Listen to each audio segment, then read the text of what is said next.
Well, first of all, that we are honouring Sir Keith Murdoch in this place is pertinent, and I'm honoured to honour him, and I'm honoured to honour him in the presence of my wife Ping and my two boys, Luke and Jack. Sir Keith certainly deserves to be lauded for what he did for our country and far beyond, and for the tradition in journalism that his family created and has continued with passion and principle and purpose. It is so easy to traduce traditions, to rewrite history for the sake of contemporary political point scoring, and that has certainly happened to the Murdoch family of late. I can't claim to have read and reread religiously every word of a recent rancid New York Times hatchet job, that's a technical journalistic term. But the portrait painted, in my view, was distant from the truth. Smearing Sir Keith, Rupert and Lachlan Murdoch was multi-generational muck-spreading, in which the facts were incidental, if not accidental, and the journalistic jaundice and corporate self-interest were fundamental. More on journalistic jaundice a little later, but let's elevate the discourse and aspire to the lofty goals articulated by Sir Keith in his words, quote, "I believe in the good purpose of life, in the beauty of the universe and the high destiny of man." That we live in times in which everything from change to reputation to controversy is digitally amplified, with the volume often turned up to 10, has been obvious for years, or at least should have been obvious. Having been rather vocal, sometimes too vociferously on this subject for rather a long period, it was surprising that our society's leaders had been so sanguinely supine. As a result, we have institutionally ingrained some seriously bad behaviour and have dominant digital companies culturally ill-equipped to cope with the contemporary challenges. In dealing with these companies, the sage words of Maya Angelou have echoed in my head. Never make someone a priority when all you are to them is an option. For big digital, the line of least compliance should not have been the starting point for our journey into the future. Had fewer politicians in London and Washington and elsewhere not been seduced by net narcissism, we may have cognizant communities better able to cope with the existential challenges. That includes, sometimes tragically, the teenagers whose insecurities and vulnerabilities are magnified cruelly in so-called social media, or the seemingly powerful global companies that panic and prevaricate at the first mutterings of an anti-social media mob. There is no doubt that a mob mentality has taken hold in much of the West, and among the most pronounced of the mobs are illiberal liberals, who are roaming the landscape in the seemingly endless, insatiable quest for indignation and umbrage. It is vituperation as virtue. If I could provide but one salient example that should give us all pause, it is the case of Kay Coles-James, the president of the Heritage Foundation, who wrote tellingly last week of her experience in the Washington Post. She'd been asked by Google to sit on an advisory council to discuss the responsible development of artificial intelligence. It's surely efficacious to have thoughtful people and a broad range of views to help us all to divine the difference between the artifice of intelligence and artificial intelligence. However, it turned out that a mob of Google employees were not as keen to have a discursive discussion. As she wrote, quote, "They greeted the news of my appointment to the council with name-calling and character assassination. Among other epithets, Kay Coles-James noted that she was called a bigot. Now let's put that curse into context. She is a 69-year-old black woman who at the age of 12 was integrated at an all-white school in Richmond, Virginia. As she tells the story, white parents jeered me outside the school, and inside their kids stuck me with pins, shoved me in the halls, and pushed me down the stairs.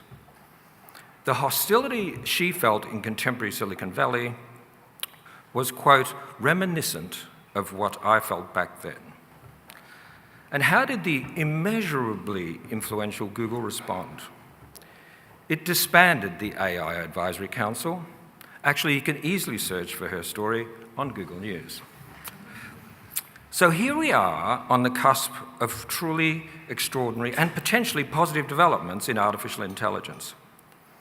And yet, collectively, our shared level of emotional intelligence is plumbing the depths. The quantum comes with quackery. And 5G will allow instantaneous uploading, downloading, and connectivity.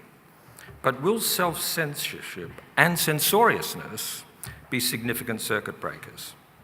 There is no doubt that our technical ability to create, to distribute, and share information and images and much more will be exponentially enhanced over the coming 5 years. But that is the contradiction. While we are creating that capability, we are challenging our capacity for empathy. One example of that trend is the seething secularism that portrays any person of faith, whether an evanescent evangelical or occasional attendee at mass or synagogue or mosque or temple, as a nutter, a fruitcake, touched, a devotee of the deviant.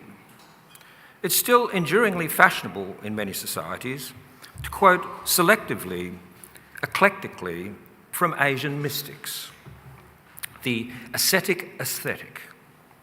But please don't take that stuff seriously. Don't let philosophy cross the border into the badlands of actual spirituality. And there surely are religious texts that, if you are literal, are a tad apocalyptic, a bit bizarre. Job's endless sufferings and travails resonate across the faiths. In our time, surely a trial lawyer could have monetised his trials, his agonies. And there certainly have been egregious abuses in the Catholic Church and other churches for which the offenders must be held to account. But to focus solely obsessively on the sins is to caricature all those who have faith. That fact, Kay Cole James discovered to her cost, but also to our cost and the cost of a raised collective consciousness. So we are going through a strange phase in seeking affirmation through alienation, virtue in victimhood. Like many trends in business, it is a confluence of the personal, the sectoral, and the cyclical. Where are the shared experiences in the contemporary West? Why has the village square shrunk and been subdivided? The verticals in digital run deep, and some clearly have the ability to radicalise, whether the neo-fascistic or the jihadist. Mao Zedong said a fair few inane things, including notably that a revolution is not embroidery, which is true. But he did make a fascinating point about vertical vision. We think too small, like the frog at the bottom of the well, who thinks the sky is only as big as the top of the well. If the frog surfaced, he would have an entirely different view. There are far too many frogs at the bottom of digital wells, whose personal parameters are as limited as they are self-reinforcing. At least there is more vigorous debate on these subjects, and thanks to some of the people in this room. And it's clear that there will be more regulation of companies who have sought to defy definition and avoid a reckoning. Laws should not be rushed or reactionary.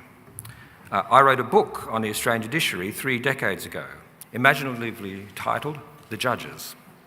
And it was clear then that even a good judge will have much difficulty ameliorating a bad law. That we in the West are clumsily grappling with these issues as developed nations makes one wonder what the impact will be on countries like China, India and Indonesia that are combining their industrial revolution with a digital revolution, coping with mass rural to urban mobility in the age of the mobile. Having had the opportunity to experience life in various capitals since 1985, it is amusing to overhear the local debates about which is the most important bilateral relationship globally. Obviously, the parochial can come into play when wondering whether it is between London and Washington or Brussels and anywhere. But there is one relationship which far exceeds the rest in importance: Beijing and Washington. And we are in the midst of a crucial shift in that axis. Just over 7 years ago, as editor of the Wall Street Journal, I spent a significant amount of time one afternoon discussing China with President Barack Obama in the Oval Office. Having lived in Beijing in the mid-1980s and since been a regular visitor for both professional and personal reasons, watching China's economic transformation has been a privilege and provocative. I witnessed the journey from the humiliating, grinding poverty of socialist central planning to market-driven economic emancipation for probably 700 or 800 million people. It's hard to be particularly precise when you are dealing with hundreds of millions. It did always seem naive, very naive in fact, to presume that the Chinese Communist Party would match economic with political reform, and so it has proven. President Obama clearly appreciated China's importance and patently understood that Beijing was still defining what it meant to be to have influence. China will continue to define itself, in part, by how other countries define it. My only and rather obvious suggestion to the President was that he should meet the Chinese leadership as often as possible and establish a different, more dynamic level of dialogue. He indicated that he would do so after his re-election, which was an understandable strategy. Unfortunately, that more intense dialogue never happened. Engaging with China inevitably means burning personal political capital. And President Obama must have been reluctant to put his remarkable reputation on the line. Perhaps the individual inactivity was part of the administration's approach to the Korean Peninsula, which was officially known as strategic patience, quote unquote. If I have to confront an awkward, prickly business issue and I'm uncertain how to proceed, I will encourage News Corp investors to understand, to respect my strategic patience. Now we are certainly in a different, rather more complicated phase, with more at stake for both countries and the world. But when you speak privately with Chinese officials, they are almost surprised that they haven't been called out years ago for dodgy trade practices. China still has a binary approach to trade, and on those monochromatic terms, the country recognises that it has obviously had far the better of the bilateral deal. We are fortunate that China's economic czar, Liu He, is a thoughtful, empathetic individual who shares a guilty pleasure with me. He has a fondness for Arsenal Football Club. Those who know me are fully aware that I am an Essendon tragic. But having spent more than 3 decades out of the country, I have occasionally cheated on Essendon with Arsenal. It is sadly true that staying faithful, staying chaste, while in a long-distance relationship is difficult. Anyway, the knowing Liu He understands that we are in a defining moment in world affairs and that not only a trade deal with the US is crucial, but also a resetting of the bilateral sensibility. Agreement will surely only come after a final theatric summit between Presidents Xi and Trump, with both leaders ready to hype the histrionics to reinforce their respective positions. But the phrasing of the agreement will be as important as the parsing of the clauses on soybeans and IP and tech compliance. There will likely be a preamble that could have historic significance as a geopolitical GPS, in part because it may well be a signal to the Chinese people by Xi Jinping that the country has graduated into a new realm of responsibility. Watch those words. So we have the cross-border and we have the crass border, the seamless spread of witless nonsense delivered digitally, globally, endlessly, daily. So what is the provenance of digital drivel? And why was it so successfully spawned in the early days of internet idealism? In essence, it was because the anarchic architects believed that open source code 010101 should be complemented by open source content. The only problem is that there is actually a hierarchy of content and of news, the fact-based and the fantasy-based, the profound and the profane, the voracious and the vacuous. In this emptiness, there is a craving for credibility and a quotidian questioning. There should be skepticism about elites, and a healthy skepticism is, I presume, I hope, still part of the Australian character. But the question we must ask is, who are the elites? Who is the establishment? It is no longer a few tired, half-sozzled, ruddy-faced, inbred gents in walnut-panelled rooms chuffing on cigars and divvying up dividends. It's far more complicated than that now. Australia famously dealt with a tyranny of distance. Now the world has a tyranny of the distinguished. A smug, sneering elite that derides popular concerns as populism, and whose self-image is fueled by an abiding sense of absolute superiority. In media, one sees that sense of supercilious superiority in some of the Washington press corps. Look, it's fair to say that a significant majority of DC reporters are liberal, and that they fall into two categories: liberals who are professional and professional liberals. The latter category has expanded as the numbers who have failed the Donald Trump stress test have grown. Average Americans sense that Trumpian distinction. These Americans don't like his trashier tweets, or the unseemly self-indulgence, or the errant egotism.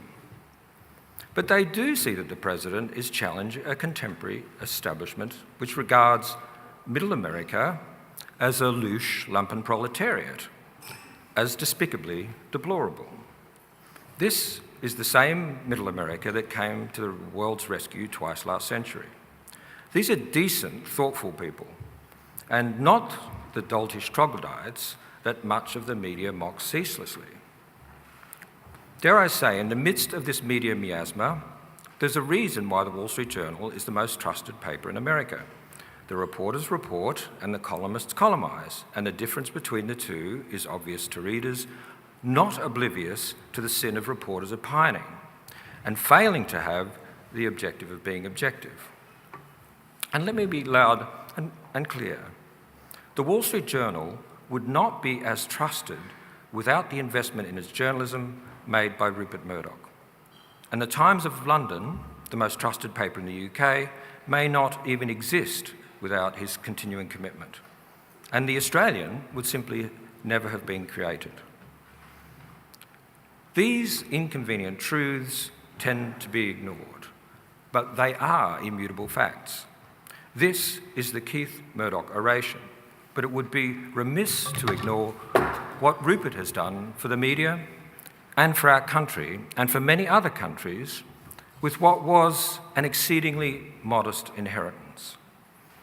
No offence to Adelaide, I once caused an unintended stir by joshing that it was called the City of Churches because it was interesting for about an hour each week.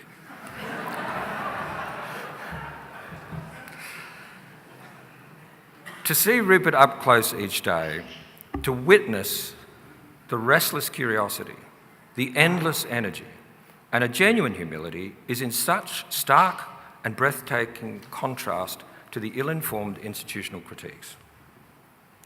This evening is indeed about inheritance, about the inherent responsibilities we all have to our land, our place, our people, our planet. We are custodians, and as custodians, we must be conscious of consequence and context. We, in this room, are, almost without exception, people of privilege. And so what will we do with that prestige, that position, that power, that possibility? Yasunari Kawabata, author of The Master of Go, and the first Japanese to win a Nobel Prize for literature, wrote, "Time flows in the same way for all human beings. Every human being flows through time in a different way." How will we flow through time? How will we make the most of our time? Thank you very much.